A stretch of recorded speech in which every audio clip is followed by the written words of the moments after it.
ಪಗಾದೀನ್ ಪ್ರಾಣಾನ್ನಮೋ ಭಗವತೆ ಪುರುಷಾಯ ತುಭ್ಯಂ. ನಾರಾಯಣಂ ಸುರಗುರುಂ ಜಗದೇಕನಾಥಂ ಭಕ್ತಪ್ರಿಯಂ ಸಕಲಲೋಕ ನಮಸ್ಕೃತಂಚ ತ್ರಿಗುಣ್ಯವರ್ಜಿತಮಜಂ ವಿಭುಮಾದ್ಯಮೀಶಂ ವಂದೇ ಭವಘ್ನಂ ಅಮರಾಸುರ ಸಿದ್ಧವಂದ್ಯಂ.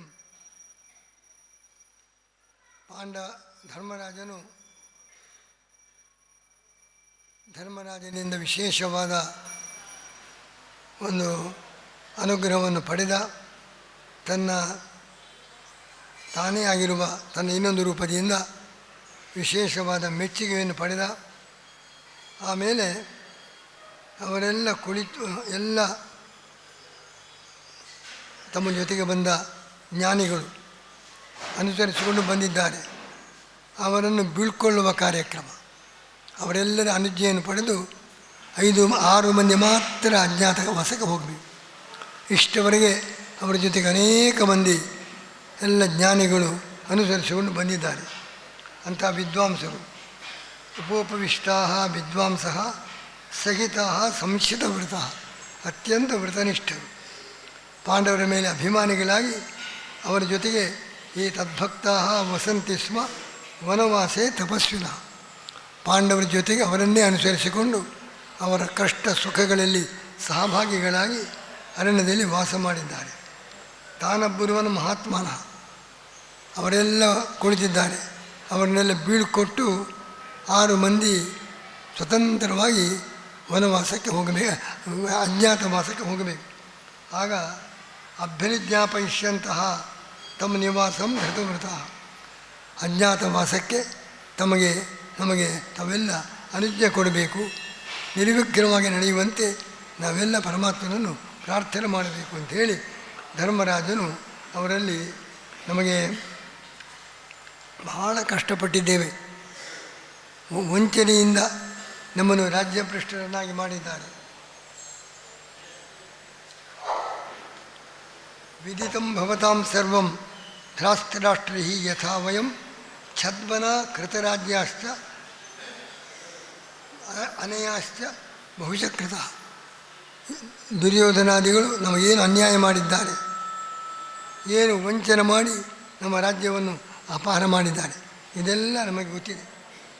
ಉಷಿತಾಶ್ಚ ವನೇ ಕೃಚ್ಛರಿ ವಯಂ 12 ವರ್ಷ ಅರಣ್ಯವಾಸ ಅನುಭವ ಆಗಿದೆ. ಈ ಅಜ್ಞಾತ ವಾಸಕ್ಕೆ ನಾವು ಹೊರಡಬೇಕಾಗಿದೆ, ಇದರಲ್ಲಿ ನಮಗೆ ಗೊತ್ತಿದೆ. ತದ್ ವಸಾಮಃ ವಯಂ ಛನ್ನ, ನಾವಲ್ಲಿ ಯಾರಿಗೂ ಗೊತ್ತಾಗದಂತೆ ಇಷ್ಟವರೆಗೆ ನೀವು ನಮ್ಮ ಜೊತೆಗೆ ಬಂದಿದ್ದೀರಿ, ಈಗ ನಿಮ್ಮನ್ನು ಕೂಡ ಬಿಟ್ಟು ಹೋಗಬೇಕಾಗಿದೆ. ಅಜ್ಞಾತವಾಸದಲ್ಲಿ ನಿಮಗೂ ನಾವು ನಿಮ್ಮ ಜೊತೆಗೂ ಇರಲಿಕ್ಕೆ ಸಾಧ್ಯವಿಲ್ಲ. ತದ್ವಸಾಮಃ ವಯಂ ಛನ್ನಃ ಅನುಜ್ಞಾತ ಮಾರ್ಗ. ಇಷ್ಟವರೆಗೆ ನಿಮ್ಮನ್ನೆಲ್ಲ ಪೋಷಣೆ ಮಾಡಿದ್ದೇವೆ, ಈಗ ನಿಮ್ಮನ್ನು ಕೂಡ ಬಿಟ್ಟು ನಾವು 6 ಮಂದಿ ಮಾತ್ರ ಪ್ರತ್ಯೇಕವಾಗಿ ರಹಸ್ಯವಾಗಿ ಯಾರಿಗೂ ತಿಳಿದಂತೆ ಅಜ್ಞಾತವಾಸ ಮಾಡಬೇಕು. ಇಷ್ಟವರೆಗೆ ನಮ್ಮನ್ನು ಅನುಸರಿಸಿಕೊಂಡು ಬಂದ ನಿಮ್ಮನ್ನೆಲ್ಲ ನಾವು ಬಿಟ್ಟು ಹೋಗಬೇಕಾಗಿದೆ. ಬಹಳ ನಮಗೆ ದುಃಖ ಆಗ್ತಾಯಿದೆ. ನಿಮ್ಮ ಜೊತೆಗೆ ಇದ್ದಾಗ ಈ ನಿತ್ಯ ಧಾರ್ಮಿಕ ಕಾರ್ಯಕ್ರಮ ಪ್ರವಚನ ಉತ್ತಮ ರೀತಿಯಿಂದ ನಾನು ಭಗವತ್ ಕಥಾ ಆಲಾಪ ಮಾಡಿಕೊಂಡು ಆನಂದವಾಗಿ ಕಾಲ ಕಳೆದಿದ್ದೇವೆ. ಇಷ್ಟು ಕಷ್ಟದಲ್ಲಿಯೂ ಕೂಡ ನಿಮ್ಮೆಲ್ಲರ ಸಹವಾಸದಿಂದ ಮನಸ್ಸಿಗೊಂದು ತೃಪ್ತಿ ಆನಂದ ದೊರಕ್ತಾಯಿದೆ. ಈಗ ನಾವು ಅಜ್ಞಾತವಾಸದಲ್ಲಿ ಏನು ಪರಿಸ್ಥಿತಿ ಆಗ್ತದೋ, ನಾವು 6 ಮಂದಿ ಮಾತ್ರ ಇದ್ದಾರೆ, ಇಷ್ಟುವರೆಗೆ ನಿಮ್ಮ ಜೊತೆಗೆ ಇದ್ದೀರಿ, ನಮಗೊಂದು ಧೈರ್ಯ ಇತ್ತು. ನಾವು ಮಾತ್ರ ಇದ್ದೇವೆ, ಯಾವ ರೀತಿ ನಮ್ಮ ಮೇಲೆ ಆಕ್ರಮಣ ಆಗ್ಬೋದು, ಏನು ವಂಚನೆ ಮಾಡ್ತಾರೋ, ಪುನಃ ನಾವು 13 ವರ್ಷ ಆದ ಮೇಲೆ ರಾಜ್ಯ ಪಡೆಯಬಾರದು ಅಂಥೇಳಿ ಅಜ್ಞಾತವಾಸದ ಸಂದರ್ಭದಲ್ಲಿ ನಮ್ಮ ಮೇಲೆ ಏನೆಲ್ಲ ಅನ್ಯಾಯ ಆಕ್ರಮಣ ನಡೀತೆ ಎಂದು ಗೊತ್ತಿಲ್ಲ. ಜಾನಂತೋ ವಿಷಮಂಕುರಿ ಹೋ, ಅತ್ಯಂತ ವೈರಿಣ, ನಮ್ಮ ಮೇಲೆ ಅತ್ಯಂತ ದ್ವೇಷ, ಉದ್ದೇಶಪೂರ್ವಕವಾಗಿ ನಮಗೇನಾದರೂ ಅನ್ಯಾಯ ಮಾಡಬಹುದು. ಆದ್ದರಿಂದ ನಮಗೆ ನನಗೆ ಭಯ. ಇಷ್ಟವರೆಗೆ ನಿಮ್ಮ ಜೊತೆಗೆ ಇದ್ದೆ. ಅಪಿನಃ ತತ್ ಭವೇದ್ ಭೂಯಃ ಯದ್ವಯಂ ಬ್ರಾಹ್ಮಣಿ ಸಹ ಸಮಸ್ತ ಸ್ವೇಷು ರಾಷ್ಟ್ರೇಶು. ಇಷ್ಟವರೆಗೆ ನಿಮ್ಮ ಜೊತೆಗೆ ನಾವಿದ್ದೆವು, ನಿಮ್ಮ ಸಂಪರ್ಕ, ಅದರಿಂದ ಆಗುವ ಜ್ಞಾನ ಚರ್ಚೆ ಎಲ್ಲ ನಡೆಯಿತು. ಇನ್ನು ಮುಂದೆ ಆ ಸಂದರ್ಭ ನನಗೆ ಬರ್ತದೋ ಇಲ್ಲವೋ ಗೊತ್ತಿಲ್ಲ. ಅಜ್ಞಾತವಾಸದಲ್ಲಿ ಏನು ಅನರ್ಥ ಆದೀತು, ನಮಗೆ ಯಾವ ರೀತಿ ಪ್ರಾಣಕ್ಕೆ ಅಪಾಯವಾದೀತು, ಯಾವುದರ ಕಲ್ಪನೆಯೂ ಇಲ್ಲ. ಪುನಃ ಹಿಂದಿನಂತೆ ನಾವೆಲ್ಲರ ಜೊತೆಗೆ ಇರುವಂಥ ಸಂದರ್ಭ 12 ವರ್ಷದಲ್ಲಿ ಇದ್ದ ರೀತಿಯಲ್ಲಿ ಆ ಸುಯೋಗ ಅದು ಕೂಡ ನಮ್ಮ ರಾಜ್ಯದಲ್ಲಿದ್ದುಕೊಂಡು ಬರ್ತದೋ ಇಲ್ಲ, ಮುಂದೇನಾಗ್ತದೋ ಗೊತ್ತಿಲ್ಲ ಅಂಥೇಳಿ ಇಷ್ಟು ಹೇಳುವಾಗ ಧರ್ಮನಿಗೆ ದುಃಖ ಉಮ್ಮಳಿಸಿ ಬಂತು. ಅವರೆಲ್ಲ ಬಿಟ್ಟು ಹೋಗಬೇಕು, ಮುಂದೇನಾಗ್ತದೋ ಗೊತ್ತಿಲ್ಲ, ಮುಂದಿನ ಭವಿಷ್ಯ ಅನಿಶ್ಚಿತ. ಈಗ ಇವರನ್ನೆಲ್ಲ ಬಿಟ್ಟು ತೆರಳಬೇಕು. ಆ ದುಃಖ ತಡೆಯಲಾಗದೆ ಅಲ್ಲೇ ಧರ್ಮರಾಜ ಮೂರ್ಛಿತರಾಗಬೇಕು. ಎಲ್ಲರನ್ನು ಕೂಡ ಬೀಳ್ಕೊಳ್ಳುವ ಸಮಾರಂಭದಲ್ಲಿ ತನ್ನ ದುಃಖವನ್ನು ತಡೆದುಕೊಳ್ಳಲಿಕ್ಕೆ ಧರ್ಮರಾಜನೇ ಆಗಲಿ, ಅಲ್ಲಿಯೇ ಮೂರ್ಛಿತನಾಗ್ತಾನೆ. ಆಗ ಎಲ್ಲರೂ ಕೂಡ ಬಹಳ ದುಃಖಿತರಾದರು. ಅವನಿಗೆ ಉಪಚಾರ ಮಾಡಿದರು. ಆಗ ಎಲ್ಲರ ಪರವಾಗಿ ಧೂಮ್ಯಾಚಾರ್ಯ ಹೇಳ್ತಾರೆ, ರಾಜನ್ ವಿದ್ವಾನ್ ಭವಾನ್ ದಾಂತಹ ಸತ್ಯಸಂಧ ಜಿತೇಂದ್ರಿಯ ನೇಮಮ್ಮಿಧ ಪ್ರಮುಖಿಯಂತೆ. ಏನು ನೀನು ಎಂಥವನು? ಧರ್ಮನಿಷ್ಠ, ಸತ್ಯನಿಷ್ಠ, ಇಂದ್ರಿಯ ನಿಗ್ರಹ ಇದೆ, ಮನಸ್ಸಿನ ನಿಗ್ರಹ ಇದೆ, ಜ್ಞಾನಿ. ಇಂಥವನು ನೇಮಮ್ಮಿಧ ಪ್ರಮುಖಿ. ಇಂಥದಕ್ಕೆಲ್ಲ ನೀವು ಎಂತೆಂಥ ಆಪತ್ತುಗಳು ಕಷ್ಟಗಳು ಏನು ಬಂದರೂ ಕೂಡ ಅದನ್ನು ಕಲ್ಲಾಗಿ ಇರಬೇಕು. ಕಠಿಣ ಭವ ಜಲಧಿಯೊಳಗೆ ಸಂಸಾರ ಸಮುದ್ರದಲ್ಲಿ ನಾವು ಕಲ್ಲಿನಂತೆ ಇರಬೇಕು. ಬಂಡೆಕಲ್ಲು ಎಷ್ಟು ಅಲೆಗಳು ಬರಲಿ, ಏನೇ ಆಗಲಿ ಬಂಡೆಕಲ್ಲು ನಿಶ್ಚಿಂತ, ಯಾವ ಥರದ ಅದಕ್ಕೆ ಭಯವೂ ಇಲ್ಲ. ಯಾವ ರೀತಿ ಎಷ್ಟೇ ಸಮುದ್ರದ ಅಲೆಗಳ ಆಕ್ರಮಣ ಬಂದರೂ ನಿಶ್ಚಲವಾಗಿ ಬಂಡೆಕಲ್ಲಿನಂತೆ ಕಲ್ಲಾಗಿ ಇರಬೇಕು. ಭವ ಜಲಧಿಯೊಳಗೆ ಸಂಸಾರ ಸಮುದ್ರದಲ್ಲಿ ಎಲ್ಲ ಅಲೆಗಳನ್ನು ಎದುರಿಸಿಕೊಂಡು ಕಲ್ಲಿನಂತೆ ಗಟ್ಟಿಯಾಗಿ ನಿಲ್ಲಬೇಕು. ಅಂಥ ಸಾಮರ್ಥ್ಯ ನನಗಿದೆ. ಯಾಕೆ ಇಂಥ ಒಂದು ಕಷ್ಟ ಸಂದರ್ಭಗಳಿಗೋಸ್ಕರ ಪ್ರತಿಭಟಿಸ್ತಾ ಇದ್ದೆ. ನೀನು ಯಾವ ಭಯ ಪಡಬೇಡ. ಇಂದ್ರಾದಿ ದೇವತೆಗಳು ಎಷ್ಟು ಕಷ್ಟಪಟ್ಟಿದ್ದಾರೆ, ಎಷ್ಟು ಸಲ ದೈತ್ಯರಿಂದ ಪರಾಜಯ, ಅಜ್ಞಾತವಾಸ, ಅಂಡರ್ಗ್ರೌಂಡ್ನಲ್ಲಿದ್ದರು, ಯಾರಿಗೂ ಗೊತ್ತಾಗದಂತೆ ದೇವತೆಗಳು. ಇಂದ್ರಾದಿ ದೇವತೆಗಳು ಬೇರೆ ಬೇರೆ ಸಂದರ್ಭದಲ್ಲಿ ದೈತ್ಯರಿಂದ ಪರಾಜಿತರಾಗಿ ಗುಟ್ಟಾಗಿ ಕಾಲ ಕಳೆದುಕೊಂಡು ಯೋಗ್ಯ ಸಂದರ್ಭದಲ್ಲಿ ಭಗವಂತನ ಅನುಗ್ರಹದಿಂದ ಪ್ರಕಟರಾಗಿ ವಿಜಯ ಸಾಧಿಸಿದ್ದಾರೆ. ಅಂಥ ಬೇಕಾದಷ್ಟು ಘಟನೆ ಇದೆ. ಸಾಕ್ಷಾತ್ ಭಗವಂತನೇ ಜನರು ಕಷ್ಟ ಸಂದರ್ಭಗಳಲ್ಲಿ ಹೇಗೆ ಇರಬೇಕು, ಹೇಗೆ ಎದುರಿಸಬೇಕೆಂಬುದು ತೋರಿಸೋದಕ್ಕೋಸ್ಕರ ಶ್ರೀರಾಮಚಂದ್ರ 14 ವರ್ಷ ವನವಾಸ ಅದನ್ನು ಅನುಭವಿಸಿ ಸೀತಾಪಾರವಾಯಿತು. ಎಲ್ಲ ಸಂಕಷ್ಟಗಳನ್ನು ಜನ ಹೇಗೆ ಎದುರಿಸಬೇಕು ಎಂಬುದನ್ನು ತನ್ನ ಕೃತಿಯಿಂದ ಸಾಕ್ಷಾತ್ ಭಗವಂತನೇ ತೋರಿಸಿದ. ಭಗವಂತನ ಆದರ್ಶ ಇದೆ. ಇಂದ್ರಾದಿ ದೇವತೆಗಳು ಕಷ್ಟ ಅನುಭವಿಸಿದ್ದಾರೆ, ಇದೆಲ್ಲ ನನಗೆ ಗೊತ್ತಿದೆ. ಹೀಗಿರುವಾಗ ಇದು ಯಾವ ಲೆಕ್ಕ ನಿನಗೆ? 5 ಮಂದಿ ಇದ್ದಾರೆ, ನೀವು ಮಹಾಸಮರ್ಥರು, ಎಲ್ಲರನ್ನೂ ಎದುರಿಸುವ ಶಕ್ತಿ ನಿಮಗೆ ಉಂಟು. ನೀವು ಅನಾವಶ್ಯಕವಾಗಿ ಪರಿತಪಿಸೋದು ಬೇಡ. ನೀವೆಲ್ಲ ಇನ್ನು 1 ವರ್ಷದ ನಂತರ ನಾವೆಲ್ಲ ಪುನಃ ಹಸ್ತಿನಾವತಿ ರಾಜಧಾನಿಯಲ್ಲಿ ಅಥವಾ ಇಂದ್ರಪ್ರಸ್ಥದಲ್ಲಿ ನಾವೆಲ್ಲ ಜೊತೆಗೆ ಸೇರಿಯೇ ಸೇರ್ತೇವೆ. ಇಂಥ ಘಟನೆ ಪುನಃ ನಡೀತಿದೆ. ಯಾವ ರೀತಿಯಿಂದಲೂ ಕೂಡ ನೀನು ಭಯಪಡಬಾರದು, ಚಿಂತಾಕ್ರಾಂತನಾಗಬಾರದು. ಧೈರ್ಯದಿಂದ ಏನೇ ಬರಲಿ ಅದನ್ನು ಎದುರಿಸ್ತೇವೆ ಎಂಬಂಥ ಧೀರತನದಿಂದ ಮುನ್ನುಗ್ಗಬೇಕು. ಈ ರೀತಿ ನೀನು ಕಳವಳ ಪಡಬಾರದು ಎಂಬುದಾಗಿ ಎಲ್ಲರೂ ಕೂಡ ಧರ್ಮರಾಜನಿಗೆ ಉಪದೇಶ ಕೊಟ್ಟು ಸಾಂತ್ವನ ಹೇಳ್ತಾರೆ, ಧೈರ್ಯ ತುಂಬುತ್ತಾರೆ. ಆಗ ಭೀಮಸೇನ ಹೇಳ್ತಾ ಇದ್ದಾರೆ ಅವನಿಗೆ, ಧರ್ಮರಾಜನಿಗೆ, ಯಾಕೆ ಹೀಗೆ ದುಃಖಿಸ್ತಾ ಇದ್ದೆ? ಇಂಥದ್ದು ಸಂದರ್ಭವೇ ಬರ್ತಿರಲಿಲ್ಲ. ಮುಂಚೆ ಆಗಲೇ ನಾನು ಅರ್ಜುನ ಎಲ್ಲರೂ ಸೇರಿ ದುರ್ಯೋಧನ 4 ಮಂದಿ ಸೇರಿ ದುರ್ಯೋಧನ, ದುಶ್ಯಾಸನ, ಕರ್ಣ ಎಲ್ಲರನ್ನು ಕೂಡ ಮುಗಿಸಿ ಬಿಡ್ತಿದ್ದೆವು. ಸಹಿಸಿಕೊಂಡದ್ದು ನಿನ್ನ ಮಾತಿಗೆ ಬದ್ಧರಾಗಿ ತಡೆಯೋಣ ಅಂತ. ಇಲ್ಲಿ ಇದ್ದರೆ ಈ ಅರಣ್ಯವಾಸದ ಕಷ್ಟ ನಮಗೆ ಆಗ್ತಾ ಇರಲಿಲ್ಲ. ಆಗಲೇ ಅವರನ್ನೆಲ್ಲ ಮುಗಿಸಿಬಿಡುವ ಧೈರ್ಯ, ಆ ಶಕ್ತಿ ನಮಗಿತ್ತು. ಭೀಮಸೇನೆ ಹೇಳ್ತಾ ಇದ್ದಾನೆ, ಅವೇಕ್ಷೆಯ ಮಹಾರಾಜ ಧರ್ಮಾನುಗತೆಯ ಬುದ್ಧಿಯ ನ ಕಿಂಚಿತ್ ಸಾಹಸಂಕೃತಂ. ನಿನ್ನನ್ನು ಕಂಡು ನೀನೊಂದು ಮಾತು ಕೊಟ್ಟಿದ್ದಿ, ನಿನ್ನ ಮಾತು ಉಳಿಸಬೇಕು, ನಿನ್ನ ಮರ್ಯಾದೆ ಉಳಿಸಬೇಕು ಎಂಬುದಕ್ಕೋಸ್ಕರ ನ ಕಿಂಚಿತ್ ಸಾಹಸಂ ಕೃತಂ, ಏನು ದೊಡ್ಡ ಸಾಹಸದ ಕಾರ್ಯ ಮಾಡಿಲ್ಲ, ಆಗಲೇ ಮಾಡಿ ತೋರಿಸುತ್ತೇವೆ. ಈ ವನವಾಸದ ಕಷ್ಟವು ಅಜ್ಞಾತವಾಸದ ಸಂದರ್ಭವು ನಮಗೆ ಬರ್ತಾ ಇರಲಿಲ್ಲ. ಆದ್ದರಿಂದ ನೀವು ಧೈರ್ಯ ಮಾಡು, ನಾನು ನಿಮ್ಮನ್ನು ಎಷ್ಟು ಮತ್ತು ನಾವು ಬಿಡುವುದಿಲ್ಲ. 1 ವರ್ಷ ಅಜ್ಞಾತವಾಸ ಆಗಲಿ, ಆಮೇಲೆ ಎಲ್ಲ ದುಷ್ಟ ನಿಗ್ರಹ ಮಾಡಿ ರಾಜ್ಯದಲ್ಲಿ ವೈಭವದಿಂದ ಎಲ್ಲ ಸಜ್ಜನರ ಜೊತೆಗೆ ಕಾಲ ಕಳೆಯುವಂಥ ಸಂದರ್ಭ ಬಂದೇ ಬರ್ತದೆ. ನಾನು ಆ ಬಗ್ಗೆ ನಿನಗೆ ಭರವಸೆ ಕೊಡ್ತೇನೆ, ಹೆದರಬೇಡ ಅಂತ ಭೀಮಸೇನ ಧರ್ಮರಾಜನಿಗೆ ಧೈರ್ಯ ತುಂಬುತ್ತಾರೆ. ಎಲ್ಲ ಋಷಿಗಳು ಧೈರ್ಯ ತುಂಬಿದರು, ಭೀಮಸೇನ ಧೈರ್ಯ ತುಂಬಿದ. ಆಮೇಲೆ ಧರ್ಮರಾಜ ಅವರೆಲ್ಲರ ಅನುಮತಿಯನ್ನು ಪಡೆದು ಅಜ್ಞಾತವಾಸಕ್ಕೆ ಹೊರಟಿದ್ದಾನೆ.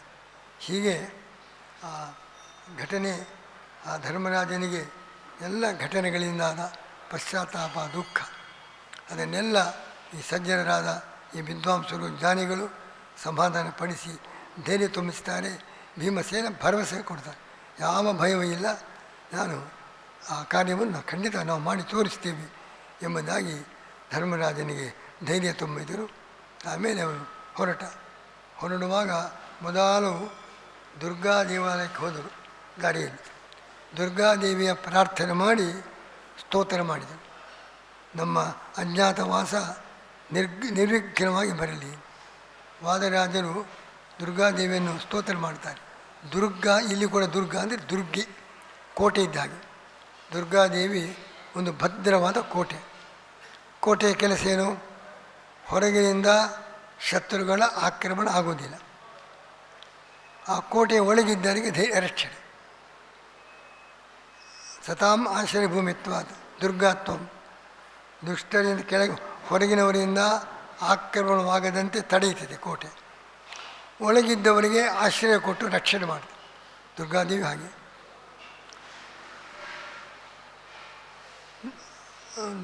ದುಷ್ಪ್ರಾಪ್ಯತ್ವಾಚ ದುರ್ಜನಿ, ದುರ್ಜನರು ದುರ್ಗೆ ಸಮೀಪಕ್ಕೆ ಬರಲಿಕ್ಕೆ ಸಾಧ್ಯವಿಲ್ಲ ಕೋಟೆ ಇದ್ದಾಗೆ.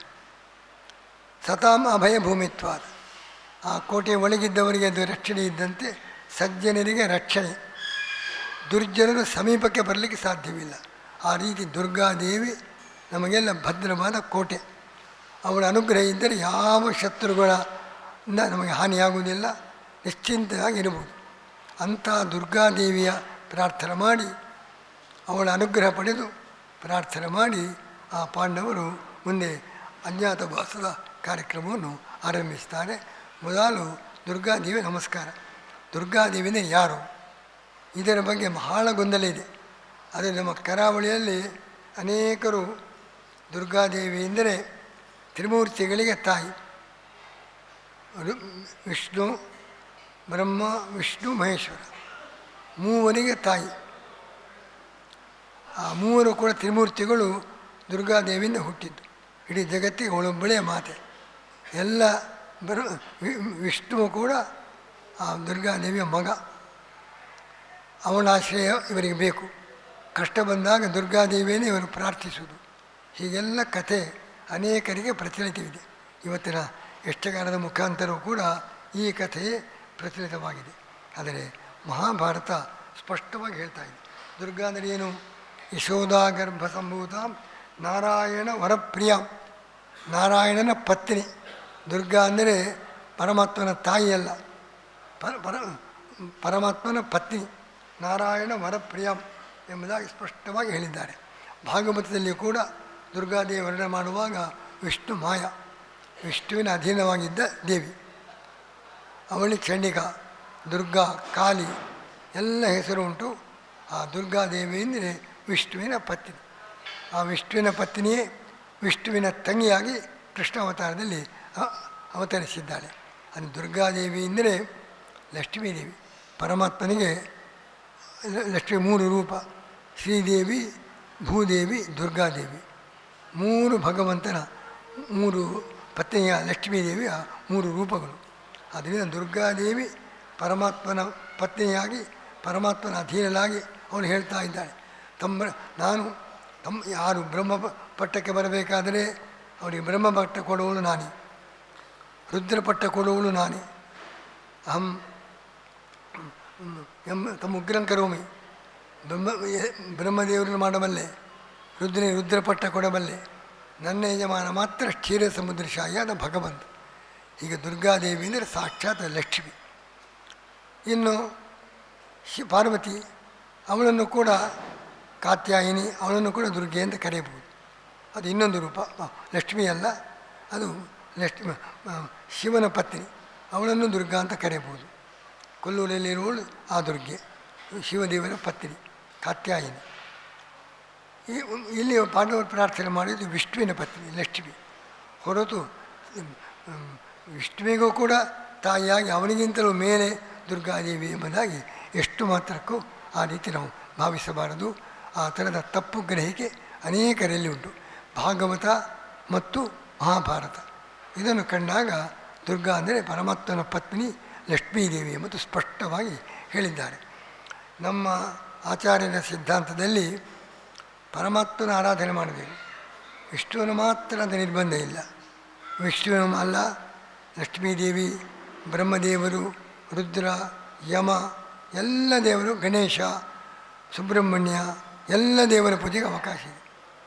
ಕೆಲವು ಪಂಥದಲ್ಲಿ ಶಿವನನ್ನು ಬಿಟ್ಟು ಬೇರೆ ದೇವರನ್ನೇ ಪೂಜಿಸಬಾರದು ಅಂತ ನಿರ್ಬಂಧ ಇದೆ. ಕೆಲವು ಪಂಥದಲ್ಲಿ ವಿಷ್ಣುವನ್ನು ಬಿಟ್ಟು ಇನ್ನೊಬ್ಬರನ್ನು ಪೂಜಿಸಲೇಬಾರದು. ಅದು ಆಚಾರ್ಯರು ಹಾಗೆ ಹೇಳಿಲ್ಲ. ಸರ್ವೋತ್ತಮನಾದವನು ಭಗವಂತ ಶ್ರೀಹರಿ. ಆದರೆ ಅವನ ಪರಿವಾರದಲ್ಲಿ ಸೇರಿದ ಎಲ್ಲರೂ ನಮಗೆ ಪೂಜ್ಯರು, ಎಲ್ಲರೂ ನಮಗೆ ದೇವತೆಗಳೇ, ಎಲ್ಲರೂ ಆರಾಧ್ಯರೇ, ಎಲ್ಲರೂ ನಮಗೆ ಗುರುಗಳೇ. ಆದ್ದರಿಂದ ಮಹಾರುದ್ರದೇವರನ್ನೂ ಪೂಜಿಸಬೇಕು, ಪಾರ್ವತಿಯನ್ನು ಪೂಜಿಸಬೇಕು. ಲಕ್ಷ್ಮೀದೇವಿ ಅಂತ ನಮ್ಮ ತಾಯಿ ಇದ್ದಾಗೆ. ಹಾಗೆ ಗಣೇಶ, ಸ್ಕಂದ ಎಲ್ಲ ದೇವತೆಗಳ ಪೂಜೆಗೂ ಅವಕಾಶ ಇದೆ. ಕೆಲವು ಕಡೆ ವಿಷ್ಣು ದೇವಸ್ಥಾನ ಬಿಟ್ಟು ಇನ್ನೊಂದು ದೇವಸ್ಥಾನಕ್ಕೆ ಹೋಗಬಾರದು ಅಂತ ಕೆಲವು ನಿರ್ಬಂಧ. ಶಿವನನ್ನು ಬಿಟ್ಟು ವಿಷ್ಣುವಿನ ಹೆಸರೇ ಹೇಳಬಾರದು. ಇಷ್ಟೆಲ್ಲ ನಿರ್ಬಂಧಗಳು ಬೇರೆ ಬೇರೆ ಮತಗಳಲ್ಲಿದೆ. ಆದರೆ ಆಚಾರ್ಯರು ಉದಾರವಾಗಿ ಶಿವ ಮತ್ತು ಸ್ಕಂದ, ಗಣಪತಿ ಎಲ್ಲರೂ ಪೂಜಿಸಿ ನಾಗನ ಆರಾಧನೆ ಮಾಡುವಾಗ ಸರ್ವೋತ್ತಮನಾದ ಒಂದು ಸುಪ್ರೀಂ ಒಂದು ಪರಮಾತ್ಮ ಒಬ್ಬನೇ ಶ್ರೀಹರಿಯೇ. ಅದನ್ನು ಅರ್ಥ ಮಾಡಿಕೊಂಡು ಅವನ ಪರಿವಾರವಾಗಿ ಎಲ್ಲ ದೇವತೆಗಳು, ಭಾಗವತದಲ್ಲಿ ಎಲ್ಲ ದೇವತೆಗಳು ಪರಮಾತ್ಮನ ಸ್ತೋತ್ರ ಮಾಡಿದ್ದಾರೆ. ರುದ್ರ ಸ್ತೋತ್ರ ಮಾಡ್ತಾನೆ, ಬ್ರಹ್ಮದೇವರು ಮಾಡ್ತಾರೆ. ಸಕಲ ದೇವತೆಗಳಿಗೆ ಉತ್ತಮನಾಗಿ ಸರ್ವೋತ್ತಮನಾಗಿ ಶ್ರೀಹರಿ. ಅವನು ಮಾತ್ರವಲ್ಲದೆ ಉಳಿದ ಎಲ್ಲ ದೇವತೆಗಳು ನಮಗೆ ಪೂಜ್ಯರು. ಅವರಲ್ಲಿ ಭಕ್ತಿ ಭಾವ ಬೆಳೆಸಿಕೊಳ್ಳಬೇಕು. ಇದು ಆಚಾರ್ಯರ ಉದಾರವಾದ ಸಿದ್ಧಾಂತವಾಗಿದೆ.